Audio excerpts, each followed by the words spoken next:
Welcome, all of you, another part of the saga of Abraham.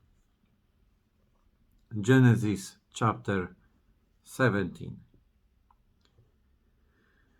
When Abram was 99 years old, Yahweh appeared to him and said, I am El Shaddai. Live in my presence, be perfect, and I shall grant a covenant between myself and you, and make you very numerous. And Abram bowed to the ground. God spoke to him as follows: For my part, this is my covenant with you. You will become the father of many nations, and you will no longer be called Abram. Your name is to be Abraham, for I am making you father of many nations. I shall make you exceedingly fertile. I shall make you into nations, and your issue will be kings.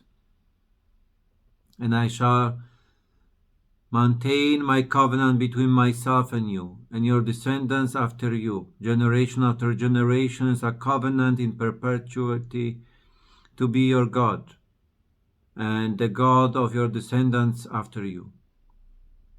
And to you and your descendants after you I shall give the country where you are now immigrants, the entire land of Canaan, to own in perpetuity, and I shall be their God. God further said to Abram, You, for your part, must keep my covenant, you and your descendants after you, generation after generation. This is my covenant, which you must keep between myself and your descendants after you. Every one of your males must be circumcised. You must circumcise the flesh of your foreskin, and that will be the sign of the covenant between myself and you. As soon as he is 8 days old, every one of your males, generation after generation, must be circumcised, including slaves born within the household or brought from as a foreigner, not of your descendants. Whether born within the household or bought, they must be circumcised. My covenant must be marked in your flesh as a covenant in perpetuity. The uncircumcised male whose foreskin has not been circumcised, that person must be cut off from his people. He has broken my covenant. Furthermore, God said to Abraham, As regards your wife Sarai, you must not call her Sarai, but Sarah. I shall bless her, and moreover give you a son by her.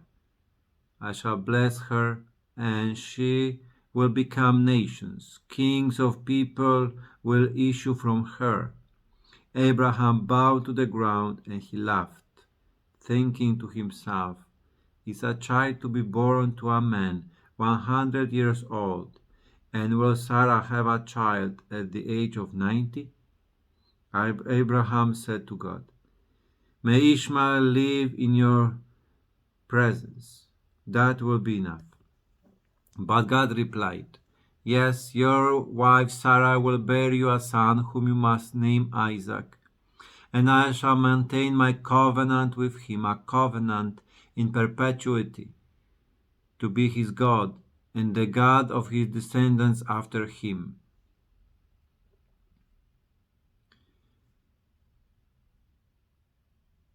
For Ishmael too I grant you your request. I hereby bless him and will make him fruitful and exceedingly numerous. He will be the father of 12 princes, and I shall make him into a great nation. But my covenant I shall maintain with Isaac, whom Sarah will bear you at this time next year. When he had finished speaking to Abraham, God went up from him. The word of the Lord. Thanks be to God. Most of the chapter 17 it was proclaimed here. And we have, first of all, the change of name. Abram become Abraham, and Sarai becomes Sarah.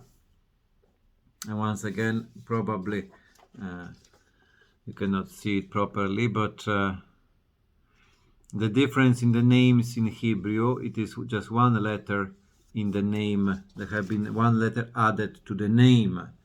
Abram, adding the H, become Abraham, and Sarai become Sarah. In English, the H is in the end, so it's not pronounced. There are two letters which come from first of all, they are appearing in the name of God Himself, Yahweh. There is a repetition of this letter H. And then in Hebrew, H, it is also a letter which starts the word life. So to the old people, both of them were old, Abram and Sarai, have been added this letter H, which is life. This characteristic also of God, the one who is the source of life, is added to their names, so they become God enabling them to become parents. So Isaac will come from Sarah and from Abraham. So it is beautiful to see this change of name, how God comes to give us life in the places where we cannot give life to ourselves. Many times maybe we don't experience change of name, but we can experience change of nature, that we experiencing like Abraham, because maybe we feel old, that we cannot produce life, that we cannot give, in different forms, to give a consolation to someone, or even to be patient with someone. Many times we have no life in us, that maybe we feel tired or limited, old in some way, like Abraham, childless. We cannot produce this life. You cannot give the life to our friends, to our family members. And God comes enabling us to have this life within us. For Christians, this is in baptism, this life given to us, this spring of the living water. So God is able to make from the old people who were childless, who have been barren, a couple which will give life. And God is really faithful to His promises. So this is a first aspect of this chapter 17, the change of name. And that the life really comes from the Lord. The Lord is the one who can grant us life. He is the source of life. He is life Himself. Entering in communion with Him, being too faithful with Him, to Him, and being in this relation of covenant. Then there is life in us, life we can pass on. So hopefully God's life, the life of God Himself, participating in His nature, will be something what we can experience.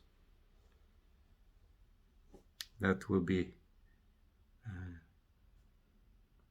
one thought for this chapter.